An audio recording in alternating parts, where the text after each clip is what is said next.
अभी थोड़ा मैं एक कहानी करना चाह रहा हूँ केवी साहब पे। केवी साहब के बारे में बिहार में आज भी जो उस ज़माने के लोग हैं, बहुत बेहतर जो एक मानसिकता होनी चाहिए वो मानसिकता नहीं रखे हुए आज भी।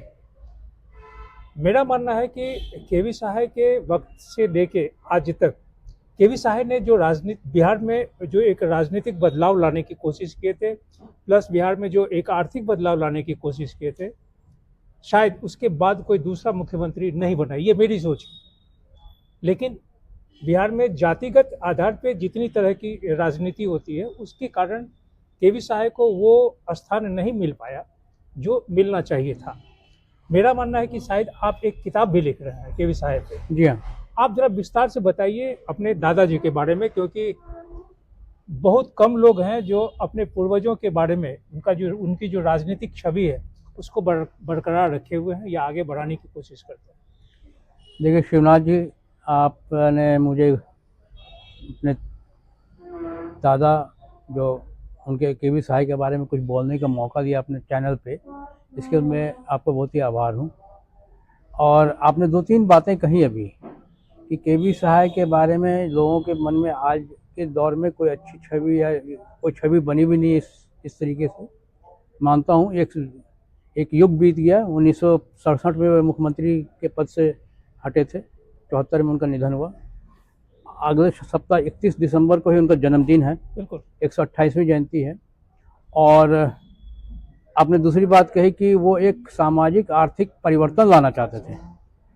तो वो जो सामाजिक आर्थिक परिवर्तन है, आप केवी साहब के बारे में बुनियादी बातें तो जानते ही होंगे, क्योंकि आप इंडियन नेशन से जुड़े हुए हैं। फिर भी मैं कुछ बातों को कहूँगा कि वो किस प्रकार सामाजिक और आर्थिक परिवर्तन लाना चाहते थे, क्योंकि ये बातें अब इतिहास में दब गई हैं।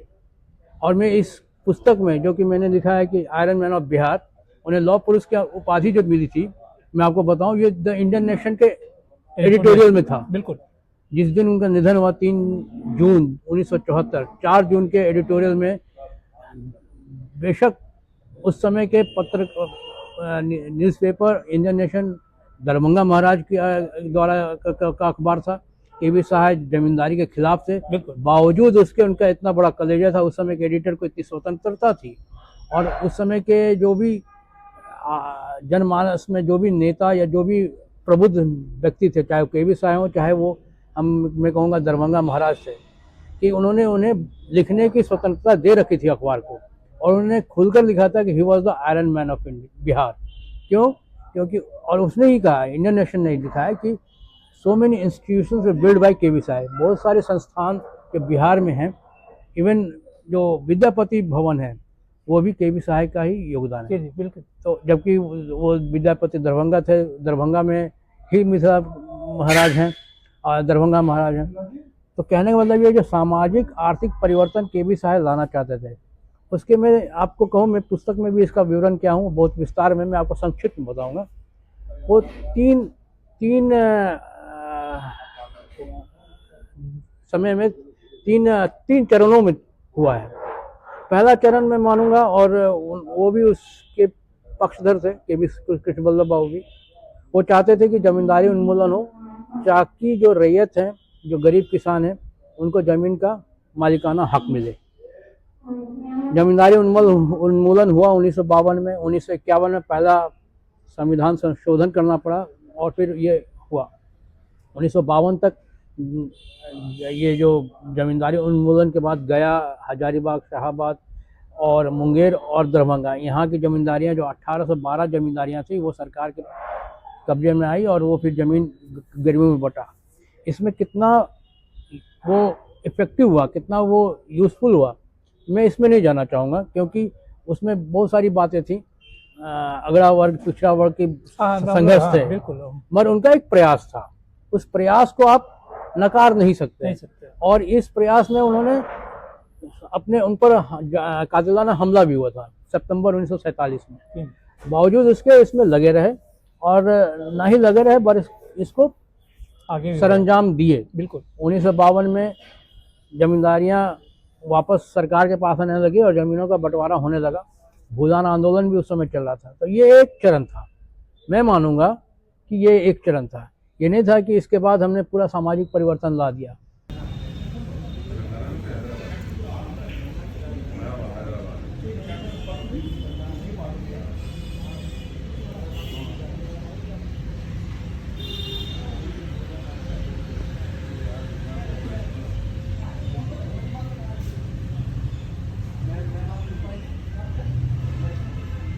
दूसरा चरण था जब वो, आपको याद होगा, जब वो मुख्यमंत्री बने थे तो पहली बार 1962 में चुनाव जीतने के बाद विनोदानंद झा से वो नेतृत्व की लड़ाई हार गए थे।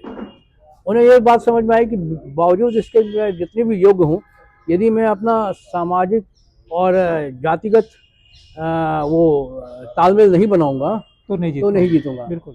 और उस समय के जो विपक्ष के नेता थे, जब ये मुख्यमंत्री बने तो उन बिंदेश्वरी प्रसाद मंडल या नहीं, किन्हीं का कहना था, एक नेता का कहना था, समाजवादी पार्टी के नेता का, कि केवी साई की मंत्री 3 खंबे पर टिकी हुई है।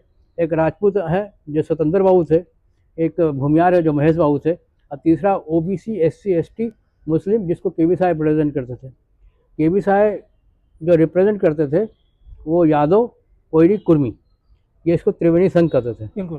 तो इन सबों को उन्होंने साथ लेकर के एक नया प्रयोग किया और वो मुख्यमंत्री हुए। और आपको ये भी मालूम होगा कि पहली महिला कैबिनेट मंत्री उनके समय बनी, और कोयरी, कुर्मी, यादवों को जो प्रतिनिधित्व उन्होंने अपने मंत्रिमंडल में दिया वो सबसे ज़्यादा था। इसके पहले इतना प्रतिनिधित्व नहीं था। तो ये दूसरा चरण मैं मानता हूँ। और उसके बाद मार्च 1964 में, 63 में अक्टूबर में बने थे, 64 के मार्च में वो यादव महासभा में गए थे। तो उनकी बड़ी छीछा-लेदर हुई थी। कर्पूरी ठाकुर, रामानंद तिवारी जी ने, इन लोगों ने कहा कि आप जातिगत महासभा में जाते हैं। तो उन्होंने कहा था कि 2 बातें कही थी कि मैं इसको बुरा नहीं मानता हूँ। श्री बाबू भी भूमियार महासभा में गए थे, राजेंद्र बाबू भी कायस्थ महासभा में गए थे, तो मैं यादव महासभा में गया तो मैं इसे गलत नहीं मानता हूँ। और दूसरा मैं इसलिए भी गया क्योंकि उन्होंने कहा है कि एक गाड़ी 4 चक्कों पर चलती है, और ये 4 चक्के की एक चक्का ये हैं जो पिछड़े वर्ग हैं, दलित वर्ग हैं, तो इनको मेरा सहयोग और पूरा सपोर्ट मिलेगा, इसलिए मैं जाऊंगा।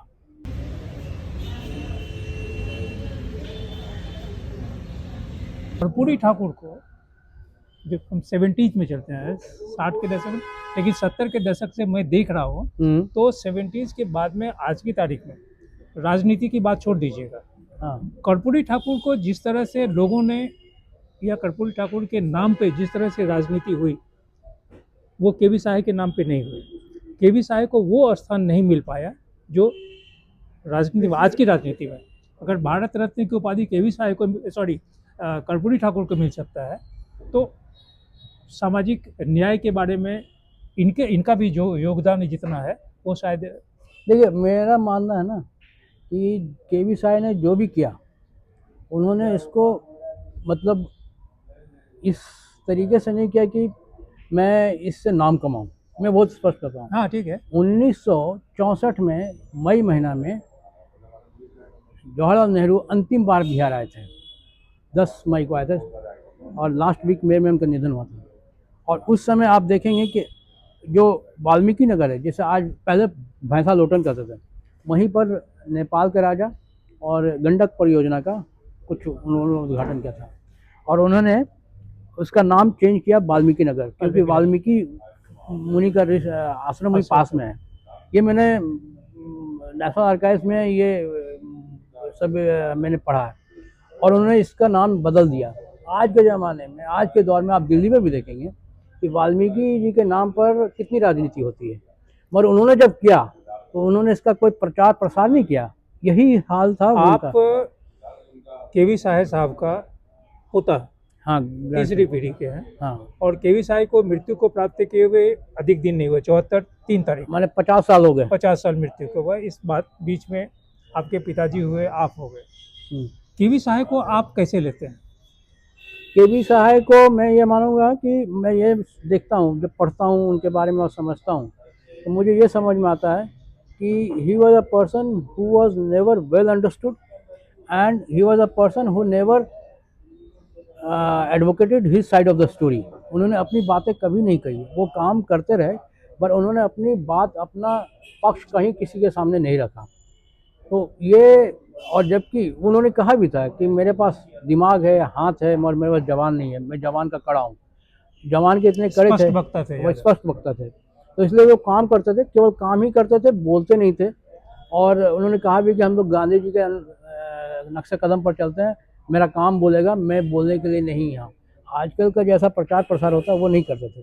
तो इससे यही वजह है कि जो मैं मानता हूँ कि उन्हें भुला भी दिया गया, क्योंकि उन्होंने जो किया, चाहे वो औद्योगिक विकास का, जो आपने कहा कि आर्थिक और सामाजिक का मैंने कहा, आर्थिक में भी उनका बहुत योगदान है, और उस योगदान पर भी अब बातें नहीं होती हैं। उन्होंने आर्थिक विकास के लिए, उनका ये था कि उनकी जो सोच थी वो ये थी कि जो बड़े उद्योग हैं वो सरकार स्थापित करे, और मध्यम और लघु उद्योग में प्राइवेट सेक्टर इन्वेस्टमेंट हो। और उनका ये भी था कि बिहार पहला स्टेट है जहाँ एग्रो इंडस्ट्रीज़ को एक PSU स्थापित किया गया था 1966 में। तो उनका ये था कि एग्रीकल्चर को हम इंडस्ट्री के साथ जोड़ें, और जो सरप्लस लेबर है वो एग्रीकल्चर का जो सरप्लस लेबर है, जब काम नहीं हो तो हम इंडस्ट्री, स्मॉल और मीडियम इंडस्ट्री के साथ उसको तालमेल करके बेरोजगारी को हटावें, लोगों को बाहर जाने से पलायन को रोकें। ये सब उनकी सोच थी, उस पर वो काम कर भी रहे थे।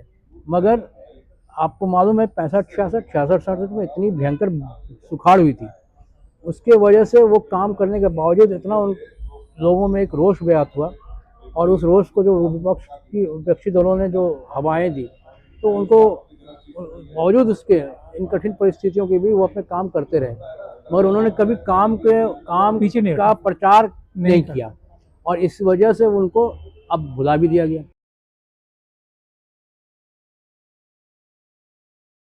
बताऊं कि 65, 66 में उन्होंने एक मैनुअल लेबर स्कीम चालू किया था। उनकी सोच ये थी कि गरीबों को मैं कोई भी चीज़, जो कहते हैं, रेवड़ी के रूप में नहीं दूंगा, क्योंकि गरीब का भी एक अपना स्वाभिमान है, ये उनकी सोच थी। और उन्होंने क्या किया था कि उन्होंने ग्राम पंचायत और एक डिस्ट्रिक्ट लेवल पर कमेटी बना करके, जिसमें कि कुछ सरकारी और सरकारी, कुछ स्थानीय नेता, उन्होंने कमेटी बना करके, वो जैसे मनरेगा का है कि कुछ इरिगेशन का, या कुछ कहीं कुछ तालाब खुनवाए, या कुछ भी कुआं बनवाए, इस टाइप के काम करके उनके जेब में कुछ पैसे दूँ। पर्पस ये था कि जेब में पैसे दूँ ताकि वो अनाज खरीद सके, लिक्विड मनी के लिए वो हाँ, ताकि वो किसी के सामने हाथ न पसारे। तो ये सोच वाले वो नेता थे, और इस काम के लिए उन्होंने केंद्र सरकार से कोई मदद भी नहीं ली, कोई आर्थिक मदद नहीं ली। उन्होंने अपने बिहार सरकार के ही रिसोर्सेज को मोबिलाइज किया। जाति के आधार पर जिस तरह से हम लोग के प्रदेश में आज कितना है, तो बोलना चाहिए कि 1000 जाति हो गई है, और सभी लोग जाति की राजनीति कर रहे हैं। तो केवी साहब को अपनी जाति के लोगों का समर्थन नहीं मिला, ये मैं शुभ मानता हूँ। मैं भी मानता हूँ, अपनी जाति के लोग भी उनको समर्थन नहीं दिए। और अगर मैं गलत नहीं हूँ तो अगर रामलखन सिंह यादव उस जमाने में नहीं होते तो शायद, क्योंकि रामलखन सिंह यादव और केवी साहब, ये 70 के दशक की बात मैं अभी कर रहा हूँ, क्योंकि जो मैं देखा, जो अखबार में पढ़ा नौकरी में आने के बाद, तो रामलखन सिंह यादव और केवी साहब का जो एक बॉन्डिंग था, वो बॉन्डिंग शायद फिर कभी, उन्हें राम हनुमान की जोड़ी कहते थे, उन्हें राम हनुमान की जोड़ी कहते थे। और उन्होंने, केवी साहब ने पब्लिकली कहा था कि यदि सत्येंद्र बाबू मेरे बाएं हाथ हैं और महेश बाबू मेरे दाहिने हाथ हैं, तो रामलखन सिंह यादव मेरे हृदय हैं, और एस.के. बागे भी मेरे हृदय में है। बागे जो थे, एस.के. बागे, वो ट्राइबल नेता थे, छोटा नागपुर के ट्राइबल नेता थे। रामलखन सिंह यादव उनके हृदय में थे। तो राम के हृदय में हनुमान, हनुमान के हृदय में राम, तो ये दोनों का। तो जो कायस्थ कम्युनिटी था, कायस्थ समुदाय के लोग बिहार के थे, आज सारे कायस्थ भाजपाई हो गए। हाँ, हम मानता हूँ। और उसमें से कुछ, जो मुझे इस शब्द का इस्तेमाल करना चाहिए नहीं करना चाहिए मैं नहीं जानता हूँ, लेकिन हकीकत ये है कि जिस तरह से ब्राह्मणों में झा जी हो, मिश्रा जी हो, चौधरी जी हो, पाठक जी हो, जितने भी जी हो, उसी तरह से चाहे साहे जी हो, कर्ण जी हो, सभी लोग, श्रीवास्तव, सेना, जो भी हूँ, लोभी अधिक हो गया। और लोभ के कारण उन, क्योंकि विद्वता इन दोनों जाति में जितनी थी, वो विद्वता शायद बिहार में किसी भी दूसरे जाति में नहीं। नहीं है। अब आज की तारीख में मैं नहीं कहूँगा, लेकिन आज भी वही स्थिति होगी कि कायस्थ समुदाय के लोग जितने पढ़े लिखे थे, मानता हूँ। ब्राह्मण जितने पढ़े लिखे थे, झा जी, चौधरी जी, ये सब, लेकिन अपनी शिक्षा का जो एक मजबूत पकड़ होनी चाहिए अपने समाज पे, वो नहीं हो पाया और सभी पैरासाइट हो गए। कायस्थों में आप जो कहते हैं लोग, कायस्थों में ये कहते हैं कि सभी लोग होशियार हैं, पढ़े लिखे, जो आपने जी कहा, जी तो सभी लोग मतलब आगे ही हैं, कोई फॉलोअर नहीं है। एक सर थोड़ा सा हाँ। कायस्थों में सभी नेता ही हैं, कोई भी फॉलोअर नहीं है। जहाँ 4 कायस्थ होंगे ना, 5 विचार बन जाएंगे। और कायस्थ, उनको हराने वाले भी कौन थे? कायस्थ ही थे। और क्यों हुआ? हालांकि मैं इसमें लोगों को दोष नहीं देना चाहूँगा, मगर देखिए कि वो 22,000 वोट से जीते थे 62 में, और करीब 21,000 वोट से हारे थे 67 में। अब पीछे से अभी पे बताइए कि आज की तारीख में कायस्थ लोग, या कायस्थ बोलना, ये खुद क्यों नहीं मजबूत हो रहे हैं? ब्राह्मण खुद क्यों नहीं मजबूत हो रहे हैं कि ये पैरासाइट हो रहे हैं? अगर एक एलएलबी और इतना पढ़ा लिखा समाज के जो लोग हैं, उसका नेतृत्व सभी भाजपा में है। आपने 3 दिन पहले सभी भाजपा, 1 मिनट में, सभी भाजपा में है, और भाजपा का नेतृत्व तो आज एक 12वीं कक्षा पास व्यक्ति कर रहा है। तो स्वाभाविक है कि जो पीएचडी, एमफिल और इतने पढ़े लिखे लोग होंगे, वो उनके पिछलगू होंगे। भाजपा में रविशंकर प्रसाद जी भी तो हैं, बताइए, उनको कोई पूछ नहीं और है। ऋतुराज सिन्हा भी हैं, जी। रविंद्र किशोर सिन्हा भी हैं। तो ये तो नेतृत्व पर निर्भर करता है कि वो किसको नेतृत्व देते हैं। मगर मैं जो कांग्रेस में कहता हूँ, तो कायस्थों का योगदान तो कांग्रेस में तो वर्चस्व ज़्यादा था, धीरे धीरे घटता चला गया, धीरे धीरे घटता चला गया, क्योंकि वहाँ भी उसको जस्टिस नहीं मिला। तो हाँ, मगर वो जो है, मैं समझता हूँ कि धीरे धीरे जातिगत जो पेचीदगियाँ हैं ना, वो बढ़ती गई हैं। हाँ, जातिगत पेचीदगियाँ ज़्यादा बढ़ती गई। आप देखिए 1963-64 में ही उन्होंने कहा था कि there will be justice between man and man.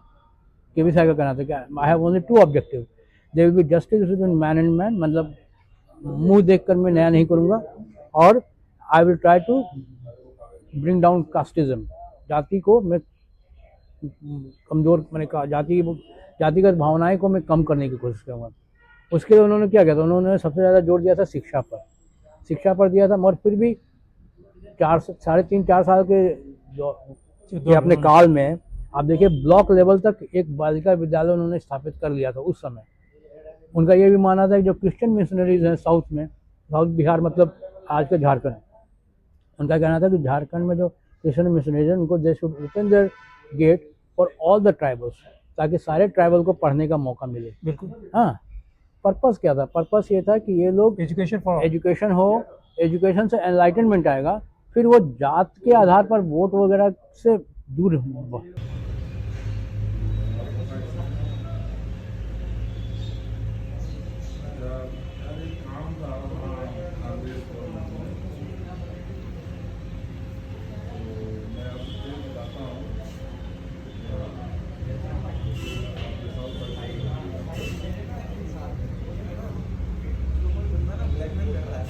जो 2 चरणों की बात की, हाँ, तीसरी चरण की बात नहीं की, हाँ, है ना? और वो भी उतना ही इंटरेस्टिंग है। आप ये मानेंगे कि 1967 में जो कांग्रेस की सरकारें हारी, वो केवल बिहार में नहीं हारी थी, 6 और प्रांत में हारी थी, और केंद्र सरकार के भी में भी उनके 60 सीट कम हुए थे, ठीक है ना? 300 से नीचे पर आ गए थे, 280 पर थे, कम्युनिस्ट का सपोर्ट था। मगर जो हार हुई, उसमें सबसे ज़्यादा उभर का नाम आता है केवी साहब। केवी साहब को हरा दिया गया। क्यों? इसलिए आता है क्योंकि वो, मैं मानता हूँ, ये इसलिए नहीं कि मैं उनका ग्रैंडसन हूँ, मगर यदि आप उस समय के परिप्रेक्ष्य को देखिएगा, पूरी राजनीति को देखिएगा, तो इवन बीजू पटनायक साहब जो थे, जो कांग्रेस में थे, उनको कांग्रेस वर्किंग कमेटी से थोड़ी दिन के लिए हटाया गया था। क्यों? क्योंकि उनके ऊपर भी एक जांच कमेटी चल रही थी। हाँ, आपको ध्यान होगा। बिल्कुल। मगर केवी साहब को मुक्त किया गया था 1967 तक, मुक्त, मैंने उन पर कोई जांच कमेटी नहीं बैठी थी। मामाया बाबू की सरकार आई थी तो बैठी थी। और उसके बाद उन्होंने प्रण लिया था कि मैं उनको उनको ये चीज़ बुरा लगा केवी साहब को कि ये जो सरकार आई थी, जो कांग्रेस हटी थी, वो संसोफा बांधे, ये जो एक इन लोगों ने स्लोगन दिया था स्लोगन कि दिया था। 100 में 60 होनी चाहिए। तो 68 सीट संसोपा को मिला था, राम मनोहर लोहिया जी के संसोपा को। अब देखिए, राम मनोहर लोहिया और केवी साहब एक समय एक साथी थे, क्योंकि वो है ना, जब वो जमींदारी उन्मूलन कर रहे थे तब 40 के दशक में, 50 के दशक में। मगर जब एंटी कांग्रेसिज्म आया तो राम लखन सिंह यादव, राम मनोहर लोहिया साहब ने ये भी अनदेखा किया कि केवी साहब ने अब तक क्या क्या काम करे हैं। हाँ। इवन उनके वहाँ से मंत्रिमंडल, राजनीति शुरू हो गई थी। अभी कहते हैं राजनीति शुरू हो गई, हो गई थी। जबकि केवी साहब के सारे सिद्धांत राम मनोहर लोहिया के सिद्धांतों से मेल खाते थे। आज की तारीख में लोहिया के लोग, चाहे जितने भी अपने आप को लोहिया के लोग बोले, लेकिन हकीकत यह है कि उस 60 के दशक में बिहार में जिस तरह से राजनीति लोहिया के साथ हुई, या लोहिया ने शुरुआत की केवी साहब को समाप्त करने के लिए। हाँ, अब आप तो ये मानते हैं कि केवी साहब को समाप्त करने के लिए, क्योंकि केवी साहब उस समय सबसे मजबूत नेता थे कांग्रेस के। He was the principal fund raiser of Congress.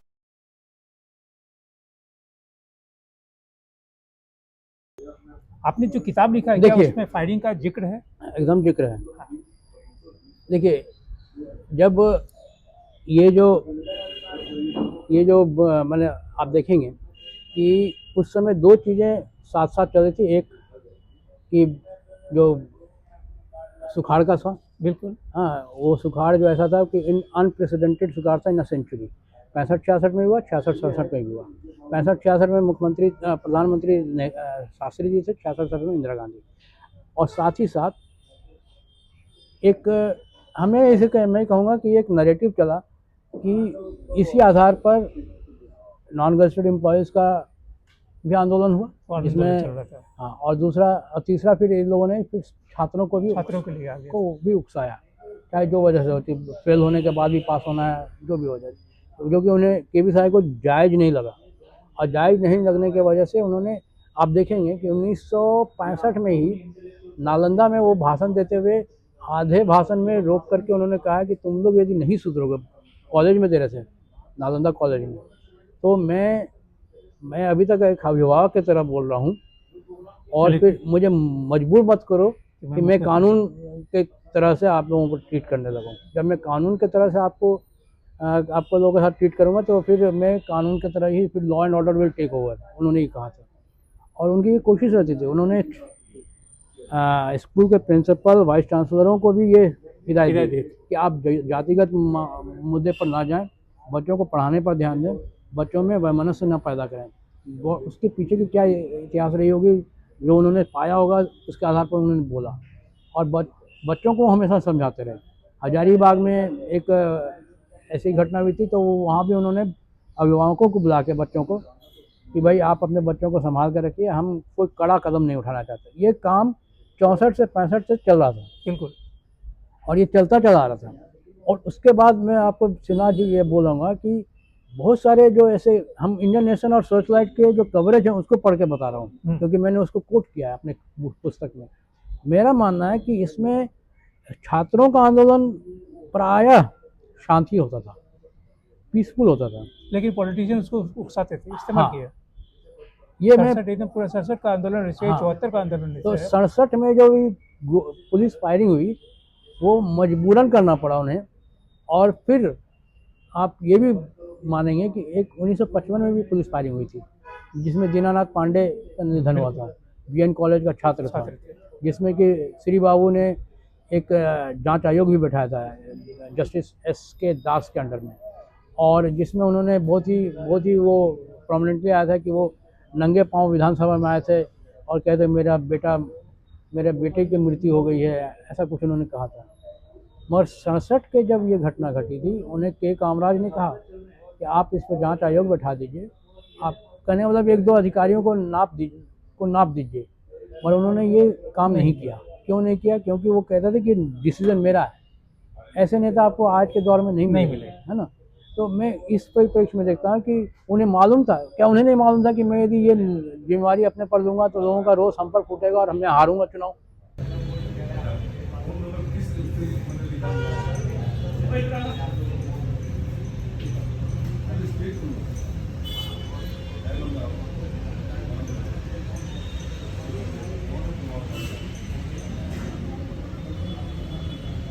में जब जमींदारी उन्मूलन की बात, तो इन महाराजाओं के साथ इनका 36 का आंकड़ा हो गया।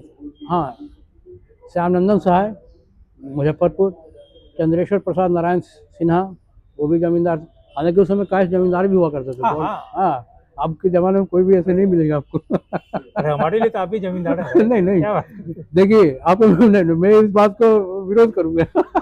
हमारे लिए तो आप भी जमींदार हैं। क्योंकि देखिए 1936 में, हाँ 36 में 35-36 में लखनऊ का अधिवेशन हुआ था ना, उसमें ये बात हुई थी कि सजानंद सरस्वती जो है जमींदार नहीं मानूंगा मैं अपने को, इस पर कह रहा हूँ केवल कि 35-36 में ये कांग्रेस अधिवेशन हुआ जिसमें हुआ कि सजानंद सरस्वती और किसान सभा किसानों के ज़्यादा हितैषी नज़र आ रहे हैं, तो कांग्रेस को भी इस दिशा में कुछ करना चाहिए, ठीक है ना। और उन्होंने 1936 में एक कमेटी बनाई बिहार में, राजेंद्र प्रसाद उसके चेयरमैन थे, और उसमें के.वी. सहाय नहीं थे, उस कमेटी में के.वी. सहाय नहीं थे, उसमें 9 लोग थे, सजानंद सरस्वती भी थे। फिर ये इतिहास की बात है। हाँ। और के.वी. सहाय ने सजानंद सरस्वती, राजेंद्र प्रसाद ने बाद में सजानंद सरस्वती को निवेदन किया कि आप इसमें से अलग हो जाएं, तो उन्हें समझ में नहीं आया, क्योंकि सजानंद सरस्वती किसान सभा में भी थे और कांग्रेस के वर्किंग कमेटी में भी थे। उन्होंने कहा कि मैं क्यों अलग हूँ, तो उन्होंने कहा कि यदि आप रहेंगे तो ये केवल किसान की रिपोर्ट हो जाएगी, कांग्रेस की रिपोर्ट नहीं रहेगी, तो बेशक आप अलग हो जाएं और अपने प्रतिनिधि को इसमें डालें। तो उन्होंने के.वी. सहाय और गंगा शरण सिंह को डाला था। के.वी. सहाय तो कांग्रेस के थे और गंगा शरण सिंह कांग्रेस सोशलिस्ट पार्टी के थे, जेपी के अनुयायी में से ये 2 लोग आए उनके जगह पे। कहने का मतलब ये कि सजानंद सरस्वती भी के.वी. सहाय को जमींदार नहीं मानते थे। तो नहीं हम तो मानते हैं। उस जमाने मैं तो उनके पोता को जमींदार मानता हूँ। तो अब देखिए यदि जमींदार होते ना, तो जमींदार आज देखिए हाँ, के.वी. सहाय की तीसरी पुश्त कहाँ है आपको पता भी नहीं होगा, बिल्कुल। ठीक है ना, सरकारी नौकरी में है या कोई अपना बिजनेस कर रहा है, कोई छोटा मोटा। ये नहीं था कि 9 पुश्त तक उन्होंने, उनके लिए राजनीति जो है आय का जरिया नहीं था, इनकम का जरिया नहीं थी, उनके लिए राजनीति सेवा का जरिया था। और इसलिए आप मानते हैं कि बिहार के उस जमाने के जितने भी पत्रकार थे, मैं 60 के दशक का उनकी मृत्यु तक का ले रहा हूँ, वो कुछ को अपवाद छोड़ के उसमें बहुत सारे पत्रकार हो सकता है कि अभी जिंदा भी हो, बुजुर्ग हो गए, क्या सहाय साहब के प्रति उनका बायसनेस था? देखिए सबों का नहीं था, सबों का नहीं था, सबों का नहीं था। और आपको ऐसे बताऊं कि जब 1980-82 में ए.जे. फिलिप साहब ने टी.जे.एस. जॉर्ज का इंटरव्यू लिया था, ये द हिंदुस्तान में छपा, हिंदुस्तान टाइम्स में छपा था, जब सर्च लाइट हिंदुस्तान टाइम्स हो गया था ना, आपको टी.जे.एस. जॉर्ज साहब का तो आइडिया है ही। पूरा आइडिया है। हाँ, और टी.जे.एस. जॉर्ज को के.वी. सहाय ने जेल में डाल दिया था, चाहे जो मतांतर हुआ हो, लेकिन लिखने में उन्होंने बायसनेस नहीं दिखाया था शायद। हाँ, मगर उन्होंने उस समय भी ए.जे. फिलिप को कहा था, he was a politician who was isolated, but he was not a politician who was, माने आज के क्रिमिनल के जैसे नहीं थे।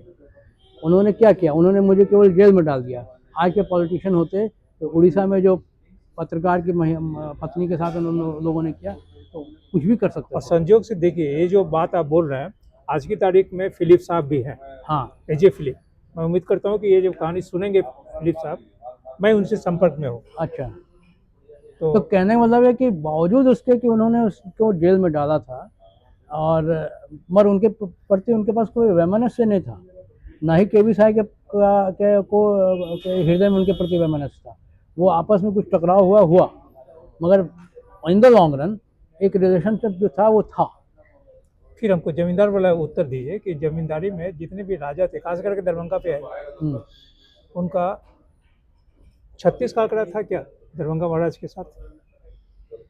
मतलब देखिए, जब जमींदारी उन्मूलन की बात में ये एडमेंट थे, सहाय साहब एकदम पूरा एडमिनिस्ट्रेटिवली एडमेंट थे कि खत्म होना चाहिए।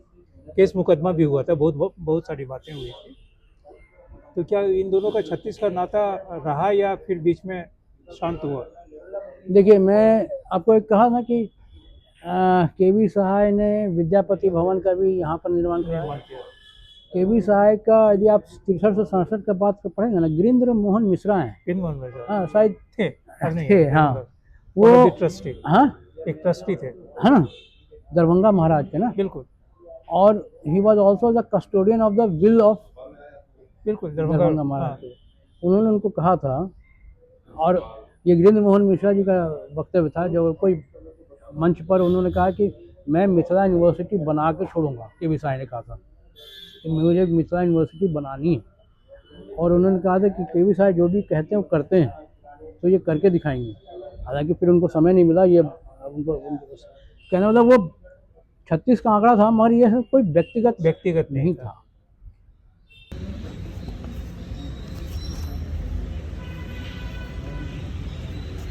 आज तक ये बात स्पष्ट नहीं हो पाया कि सहाय साहब को की मृत्यु कैसे हुई, क्योंकि जो गाड़ी का नंबर है M101 एम्बेसडर, BRM 101 और उसको मारा था ट्रक। इसके बारे में अपनी पुस्तक में मैंने लिखा है। क्या लिखे हैं? देखिए उसमें मैं क्यों कहता हूँ कि ये एक्सीडेंट नहीं था। हाँ, एक्सीडेंट जैसा इसको जरा एकदम पूरा विस्तार दीजिए। विस्तार दूंगा। हाँ, देखिए वो ट्रक केवी साई का, मुझे नहीं मालूम क्यों ऐसा था, मगर वो सुबह जल्दी उठ जाते थे, 4 बजे से 7 बजे तक ऑफिस करते थे। तो इस समय तो वो MLC ही थे, जस्ट चुनकर आए थे, और वो राम लखन सिंह के बेटे के शादी में गए थे। हाँ, और उसके बाद 2 तारीख को, मैं विस्तार में बता रहा हूँ, 2 तारीख को उनकी मुलाकात हुई है जयप्रकाश नारायण जी से पटना एयरपोर्ट पर। और मेरे फादर का कहना ये, क्योंकि मैं न्यूज़पेपर में ये नहीं पाया, कि उन दोनों महानुभावों का ये था कि हम लोग ये जो सरकार है इसके खिलाफ हम लोग अपने आवाज़ उठाएंगे। मेरे फादर ही कहते हैं कि जब JP का ध्यान अब्दुल गफूर की सरकार का था, क्योंकि वहाँ छात्र असंतुष्ट थे। बिल्कुल। केवी साई का कहना था कि नहीं, मैं छात्रों की के को लेकर के आंदोलन नहीं करूँगा, हम और आप ही काफ़ी हैं। 1942 में भी वो लोग साथ ही लड़ते थे ना। बिल्कुल। भले वो सोशलिस्ट पार्टी में चले गए थे, मगर वो साथी थे। बोले हम उन कभी भी छात्रों को अपने राजनीतिक लाभ के लिए नहीं इस्तेमाल करना चाहते थे। तो उन्होंने कहा कि हम ही करेंगे, आप ही करेंगे, और हम दोनों करेंगे। और हम लोग गफूर क्या है, हम लोग इंदिरा गांधी को हटाएंगे, क्योंकि ये कांग्रेस O में थे। बिल्कुल। उस समय वो कांग्रेस R था, और हमें वापस कांग्रेस को लाना है। या अभी भी मानते थे कि कांग्रेस है वास्तविक कांग्रेस है। बाद में चुनाव आयोग ने R को ही सही मान लिया, फिर I को कांग्रेस मान लिया, मगर वो O को ही मानते थे कि ओरिजिनल कांग्रेस यही है, ऑर्गेनाइजेशन कांग्रेस। तो ये बातें हुई 3 को, वो सुबह चले। अब देखिए पटना एयरपोर्ट पर ये बातें एक तरह से कहें कि पब्लिक के बीच में ही हुई थी। बिल्कुल। और वहाँ पर किसने क्या सुना नहीं मालूम। उसके अलावे उन्होंने ये भी एक वक्तव्य दिया कि मैं अब तीसरे चरण मैंने फिर से आऊँगा, तो फिर मैं जो कोर कसर जमींदारी से रिलेटेड या लैंड रिफॉर्म से रिलेटेड रह गई वो मैं करूँगा। ये मेरे फादर ने लिखा, ये दोनों बातें उन्होंने लिखी। और 3 तारीख को सुबह वो चले वहाँ से, और जैसे ही वहाँ से चले तो एक ट्रक हाईवे पर उनके गाड़ी के साथ लग गया। लोकेशन क्या था? हजारीबाग में इन की है? नहीं, हजारीबाग में इन नहीं किया, मैं अभी पटना की बात कर रहा हूँ। पटना से चले, एक ट्रक उनके साथ लग गया। रजौली घाटी भी निकल गया, कोडरमा का रिजर्व फॉरेस्ट भी निकल गया, ये झुमरी तले आ गया। झुमरी तले में मेरे फादर का घर है, वो वहाँ रुके। मुझे भी याद है कि वो सुबह, क्योंकि आप भी तो 10 वर्ष के थे, वो आए, नाश्ता वगैरह किए, बैठे वहाँ पे। मेरे फादर ने कहा कि मुखिया लोग जो है उन आपसे मिलना चाहते हैं, आपको एक हम लोग उनको, सब मुखिया को और आपको एक जगह फेलिसिटेट करेंगे, और आपकी जीत को हम लोग थोड़ा सेलिब्रेट करेंगे। तो उन्होंने कहा नहीं गुतुल अभी नहीं कर सकते हैं, मैं वापस जाऊंगा। और फिर क्योंकि उन्होंने कहा था जयप्रकाश जी को कि 5 तारीख को मैं आऊँगा, वापस आएंगे। 5 तारीख को उन्होंने अपना आंदोलन शुरू किया था। तो मैं अभी नहीं कर सकता हूँ, मैं अभी जा रहा हूँ हजारीबाग, वापस फिर आऊँगा, बाद में करता हूँ। तो ये फिर यहाँ से चले, तो वो ट्रक जो थी वो बगल में एक पेट्रोल पंप थी, वहाँ लग गई थी। ओके। और उसके बाद फिर वो से निकले, चूहा बिल्ली का खेल शुरू हुआ। वो कभी ट्रक आगे, कभी ये गाड़ी आगे, मगर वो ट्रक पीछे आगे पीछे लगा। मगर जब वो हजारीबाग से 5 किलोमीटर दूर रह गया, तो एक सिंदूर डाउन करते हैं, मतलब बिल्कुल, एक बिल्कुल, ढलान है, ढलान है। ठीक है ना। उस ढलान पे उस ट्रक ने जोर से ब्रेक मारा, इस उम्मीद में कि पीछे से आके गाड़ी उसको ठोक देगी, ठीक है ना। यहाँ तक वो एक्सीडेंट ही कहलाता, बिल्कुल, है ना, प्लान्ड वे में, प्लान वे में। प्लान्ड वे में। मगर वो ड्राइवर जो था कार का, उसने बहुत सूझबूझ से फुर्ती से गाड़ी रोक लिया, गाड़ी रुक गई, एक्सीडेंट नहीं हुआ। हुँ, अब देखिए कि वो ट्रक, यदि वो आगे कोई गाड़ी होती या कुछ होता जिसकी वजह से उसने ब्रेक लगाया था, तो फिर वो चल देता, नहीं, उसने रिवर्स किया। रिवर्स क्यों किया? और रिवर्स करके बाईं की ओर गया, बाईं की ओर जाके मार दिया गाड़ी में, इस उम्मीद से कि गाड़ी में तो गाड़ी मेरे पीछे ही है, या तो उसे शीशा से दिख रहा होगा, और बाएं करके वो मारा, क्योंकि बाएं में पीछे बाएं जो है, जो ड्राइवर का साइड नहीं है। अब केवी साहब नॉर्मली पीछे बैठते थे, मगर उस दिन उनकी, मैंने दादी मेरी और उनकी बहू मेरी चाची, उनके 3 बच्चे वो भी थे, तो वो लोग सब पीछे बैठे थे। इनके साथ भी एक बच्चा था ये आगे बैठे हुए। हाँ, जिसको उन्होंने फुर्ती से पीछे फेंक दिया और खुद चोट लग गया उनको। तो ये जो गाड़ी पीछे हुई है, ये सिद्ध करता है कि ये एक्सीडेंट नहीं था, प्लान्ड वे में।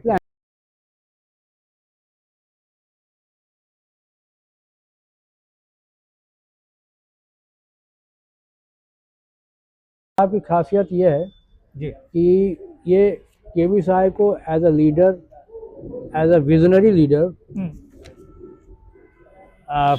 प्लेस करता है। मैं आपको बताऊं, जब दो बातें करके मैं अपनी बात समाप्त करना चाहूँगा। एक आपने शुरू की थी कि कर्पूरी ठाकुर जी को भारत हाँ, रत्न मिला, बिल्कुल, इन्हें क्यों नहीं मिला? पर मैं कहता हूँ कि भारत रत्न मिलने की योग्यता यदि इनमें थी, तो इनको तो वो योग्यता तब भी है जब चौधरी चरण सिंह को आप भारत रत्न देते हैं। क्यों देते हैं? 3 जमींदारी उन्मूलन से रिलेटेड उन्होंने कानून बनाया, एक कंसोलिडेशन का बनाया था, एक सीलिंग का बनाया था, एक जमींदारी उन्मूलन, यूपी में बना था ना। और इसी तरह इनका भी है। इसके अलावा उन्होंने 5-6 और भी कानून बनाया, बकास डिस्प्यूट सेटलमेंट एक्ट था, होमस्टेड एक्ट है, छोटा नागपुर टेनेंसी एक्ट में उन्होंने चेंज किया, जो कि बिल्कुल, बिल्कुल, है ना, बहुत ज़्यादा था। हाँ, Santhal Pargana tenancy act, Bihar land tenancy act, Bihar land encroachment act. मगर ये 3 कानून जो है, कंसोलिडेशन का, सीलिंग का, बिहार लैंड सीलिंग एक्ट इन्होंने 1957 में ही किया था, और उसके बाद फिर वो हो नहीं पाया, और बहुत वाटर डाउन एक्ट 1961 में पास हुआ था, जब ये रेवेन्यू मिनिस्टर नहीं थे। और बिहार जमींदारी एबोलिशन में बिहार, आप मानेंगे कि फॉर द फर्स्ट स्टेट जहाँ जमींदारी एबोलिशन हुआ। और जो 9th शेड्यूल है, उसमें जो सबसे पहला एक्ट पड़ा है वो बिहार लैंड रिफॉर्म एक्ट 1950 ही है। हुँ, तो यदि लैंड जमींदारी उन्मूलन के लिए, लैंड रिफॉर्म्स के लिए, कंसोलिडेशन के लिए, सीलिंग के लिए यदि हमने चरण सिंह को दिया है भारत रत्न, तो जो बिहार जो पहले, इससे पहले कर पाया था, उसे क्यों नहीं? और दूसरी बात, हाँ, जुलाई 2022 में हमारे माननीय प्रधानमंत्री पटना गए थे। ओकेजन था बिहार विधानसभा का जो भवन है, उसका सेंटेनरी सेलिब्रेशन था। हुँ, उन्होंने ये कहा है, अखबारों में है, उठा के हाँ, अखबारों में है कि this is the building where the zamindari abolition act was passed which led to the first amendment to the Indian constitution. उन्होंने कहा कि ये वो भवन है, वो ऐतिहासिक भवन है जहाँ जमींदारी एबोलिशन हुआ है और पहला संविधान संशोधन हुआ। तो जिन्होंने ये किया, उसको ही उन्होंने बोल क्यों रहे भूल गए? हैं, यही तो बात है। तो आपको नहीं लगता कि उन्हें भारत, आपको नहीं लगता है और कि मैं और भी अंतिम बात कहूँगा एक, हाँ, 2015 आपने कहा ना कायस्तों में क्या ऐसा है जो कायस्थ, 2015 में मेरी माँ ने, उस समय जो पोस्ट एंड टेलीग्राफ मंत्री थे रविशंकर जी थे, उनको उन्होंने निवेदन दिया था कि इनके नाम पर एक पोस्टल स्टैंप तो कर दीजिए, आज तक नहीं हुआ है।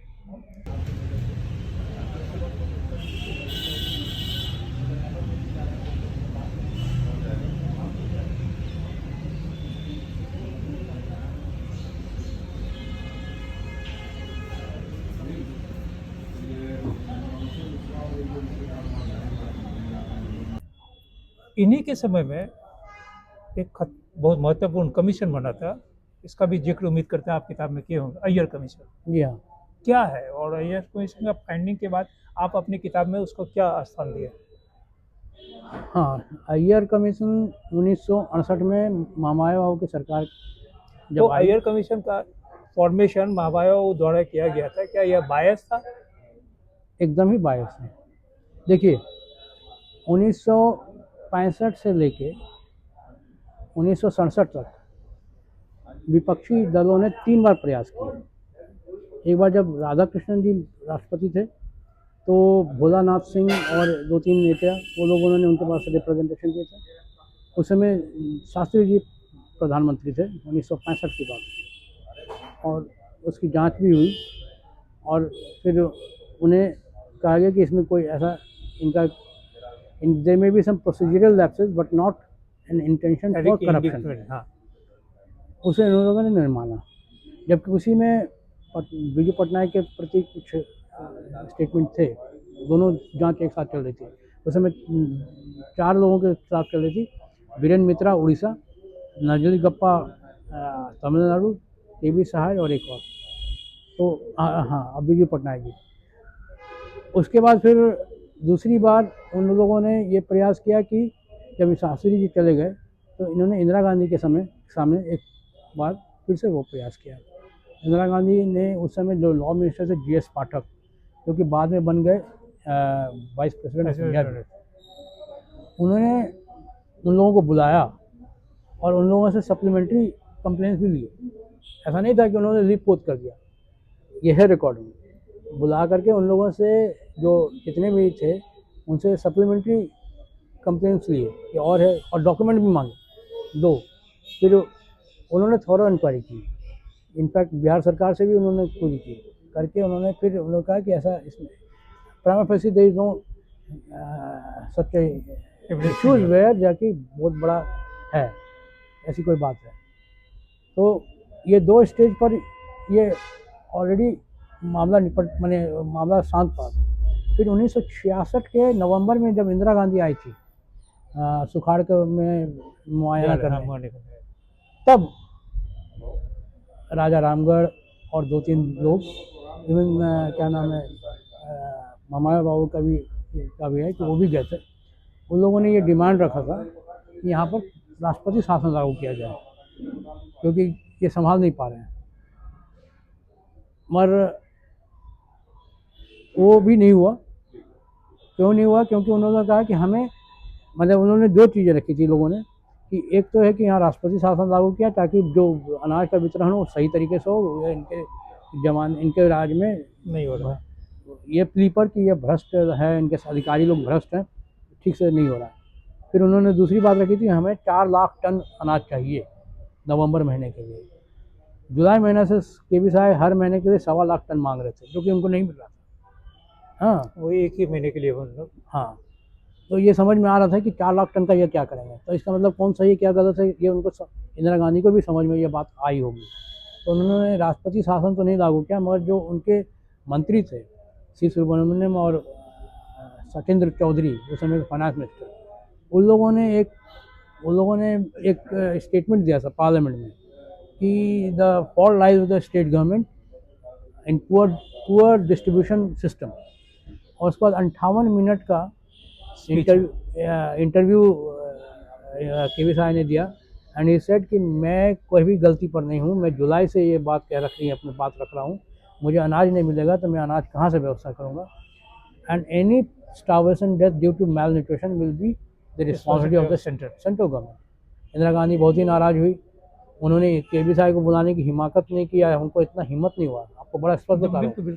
उन्होंने रामलखन सिंह यादव को और पंडित राजेंद्र मिश्रा को बुलाया। पंडित राजेंद्र मिश्रा BPCC के प्रेसिडेंट थे, और उन्होंने और सदन के अंदर, पार्लियामेंट के अंदर जो बातें उठी across the party line, Tarkeshwari Sinha, Ramdulari Sinha और जितने भी बिहार के MP, इन्हें this was a wrong interpretation on the part of the finance minister and the agriculture minister.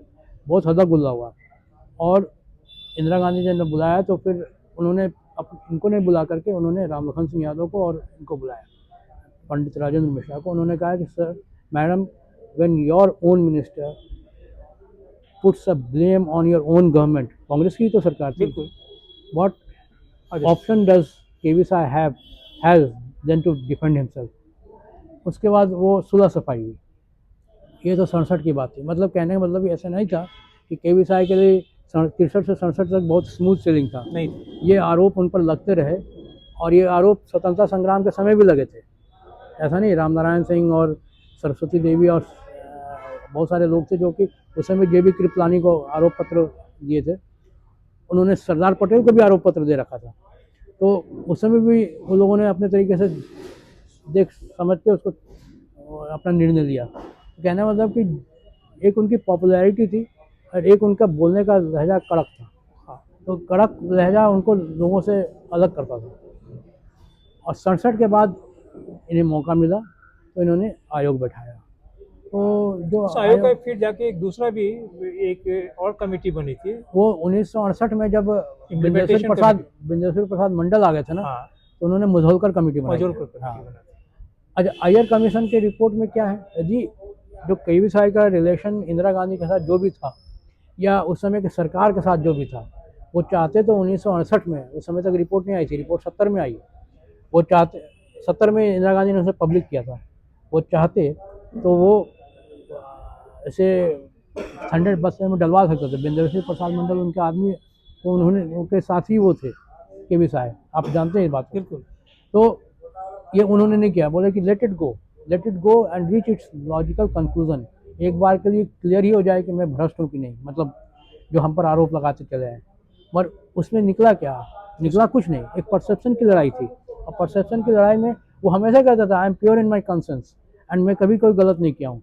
मगर बावजूद उसके ये उन पर छींटाकशी चलती रही, इस प्रयास में कि उन पर कुछ तो छींटा पड़ेगी। हाँ, प्रयास ये था। और माया बाबू की सरकार ने ये किया और उसके बाद यदि उसमें से कुछ निकल कर आता ना, तो ये तो उनको फांसी लगा देते। अभी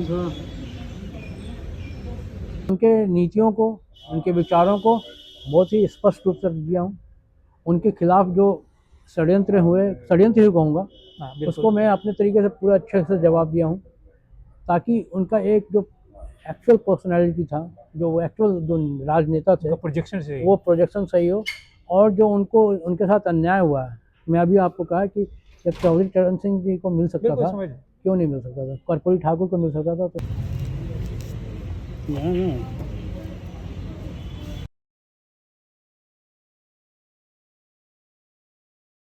प्रधानमंत्री नरेंद्र मोदी से इस बात की अपेक्षा करते हैं? अपेक्षा नहीं, मैंने उनको लिख रखा है।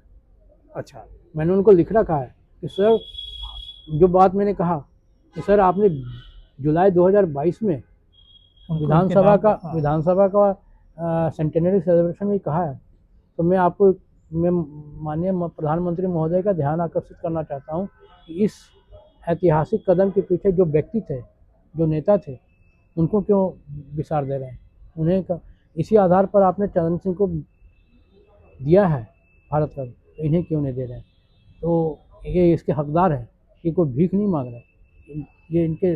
और यदि आप नहीं देते हैं तो ये दिखाता है कि आपका निर्णय जो है राजनीति से प्रेरित है।